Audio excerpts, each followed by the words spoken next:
Hi everyone, you're with Tesla Tom, and thanks again for joining us on Ludicrous Feed. Today we're really going to get stuck into the internal combustion engine vehicle, or more commonly known as the gasoline-powered or diesel-powered car. Among electric vehicle circles, they're known as ICE cars, and I've got to say, it's almost becoming a swear word. If an ICE car parks in a public electric vehicle charging parking spot, then that spot has been iced. And being iced is probably the number one bane of an EV owner's existence. Anyway, you get the idea. Just quickly, thank you all again for supporting my channel. We're over 1,350 subscribers these days, and your feedback and encouraging comments are what keeps me going. If you'd like to stay up to date with our latest videos, please take a moment to hit that subscribe button. Alright, well, the inspiration for this video came from a new billboard from Mazda that I saw on the M2 motorway on the way to work a couple of days ago. As you can see, it says, "Brand new Mazda CX-8 diesel, future ready." Clearly it's another SUV about to hit an already crowded market, but what really made me almost choke on my recently ingested breakfast was seeing the word diesel and future in the same body of text. I mean, wow, right? Either Mazda have had their heads so far in the sand that they don't know what is happening, which seems unlikely, or they have so little regard for the Australian car purchasing market that they think they can get away with selling diesel as the future of the automotive industry.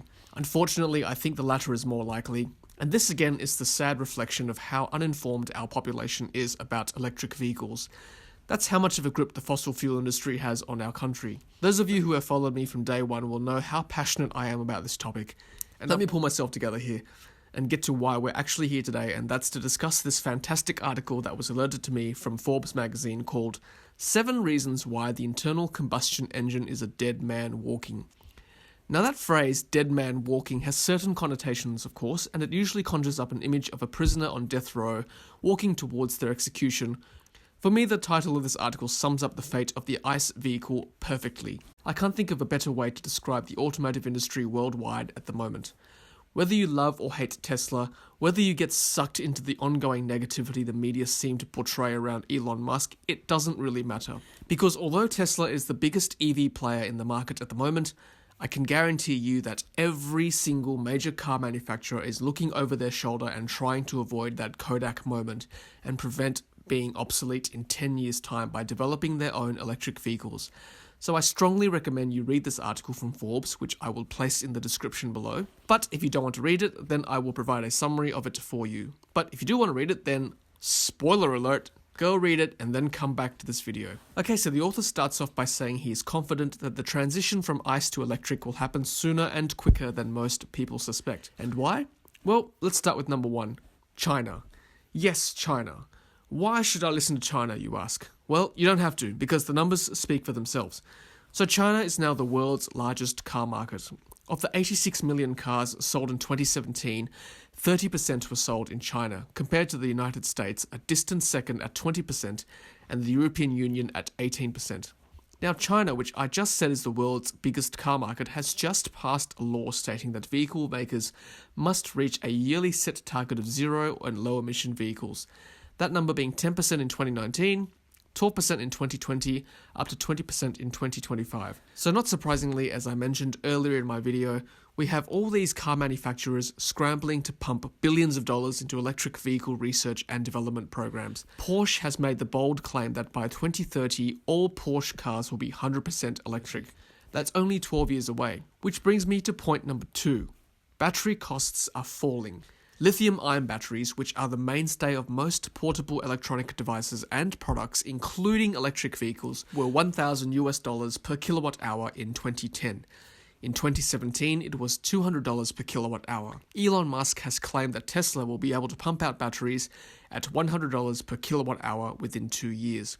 Apparently, at that price, that puts EVs at parity with ICE when it comes to purchase price. By 2020, battery prices will have fallen by 90% in 10 years since 2010, and it will continue to fall. Not just that, point number 3, battery capacity will keep increasing. Apparently, lithium-ion battery capacity is increasing at 5 to 8% per annum.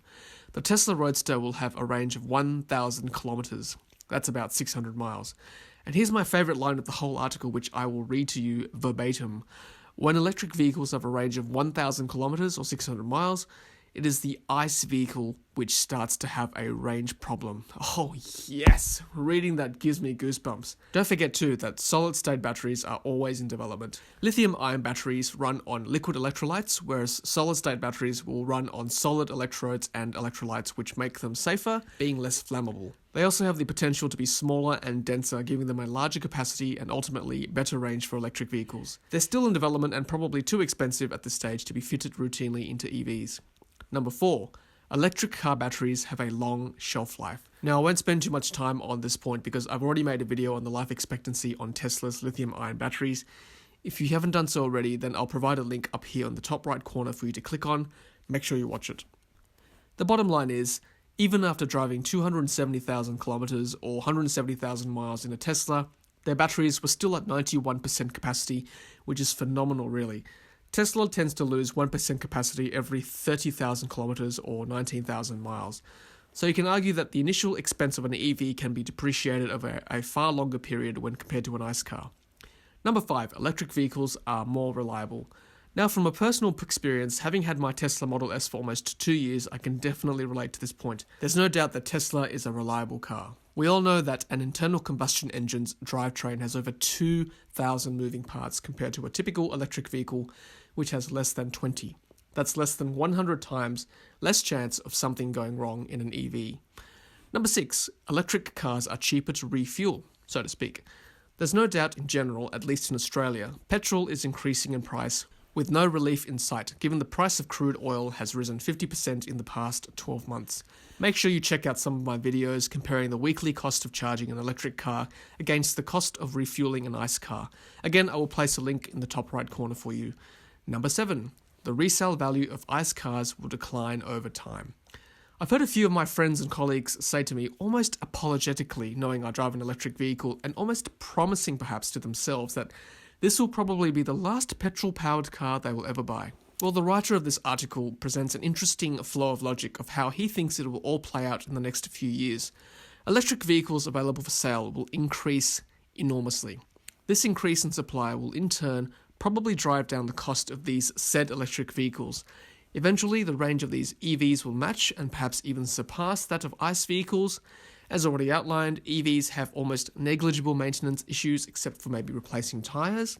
And again, as mentioned earlier, batteries in EVs last quite a long time with minimal degradation. Tesla has a standard 8-year warranty on its batteries and powertrains in all its vehicles. And to top that off, again, pun sort of intended, electric cars are cheaper to refuel. So with these facts in mind, in 5 to 10 years' time, who on earth literally would want to buy an ICE car? The answer is, not many people. With demand falling, the resale value of an ICE car will collapse. So let's back that up a little bit. If you follow and agree to this logic, why would you buy an ICE car today? Sure, electric cars are expensive, but your cheaper ICE car will be almost worthless pretty soon. Just have a think about that before you go out to buy your next fossil fuel car. You have been warned. And the author then makes a few more points about electric cars, namely how awesome they are with regards to performance. We all know the new Tesla Roadster can take a dump over most production supercars, being able to reach 0 to 100 kilometers an hour or 60 miles per hour in 1.9 seconds. That is seriously quick, okay? There are also, of course, a growing number of cities worldwide that are placing deadlines on the limitation of sales of internal combustion engine cars. I will probably make a video on this topic in the near future to help place pressure on our own government here in Australia. He then compares the fact that internal combustion engines will soon be regarded the same way that smokers are today. In that, you look at a smoker now and think, why on earth are you still shoving that flaming carcinogenic thing into your lungs when it is already proven to cause cancer? Or otherwise put, why are you still driving that prehistoric piece of junk that is polluting our earth? How could you do that in good conscience? I did a similar video on comparing cigarette smoking to driving an ICE car a few months ago. Again, I'll place that link to that video in the top right corner. As the number of ICE cars dwindle, they will be shunned like smokers are currently, having to find some dodgy corner to light up. Similarly, drivers of ICE cars one day will have to travel further and further to find somewhere antiquated to fill up. I cannot wait to one day ask an ICE driver, but don't you worry about range? Where do you fill up these days? Lol indeed. Alright guys, well I hope you enjoyed that. Like I said, make sure you read this article from Forbes. I'll put it in the description below. It really does provide a good argument for anyone who questions you about the future of electric cars, or if you yourself have any doubts about buying an EV. They really are coming, guys, and it really is only a matter of time, despite the fact, in Australia at least, there doesn't seem to be much movement. Be patient, my friends. Well, I'm sure this is a controversial topic. Make sure you leave a comment below if you agree or disagree with what I've presented today. I want to hear all your thoughts, and I look forward to having a civilized discussion with you about it. Well, thanks very much for watching, guys, and I hope it's a lovely day wherever you are in this world. And as always, happy charging. Thanks for watching, and thanks for being part of the energy revolution. If you haven't done so already, be sure to hit subscribe to keep up to date with our latest videos. If you're about to buy a Tesla, use our promo code on screen to score free unlimited supercharging. Happy charging!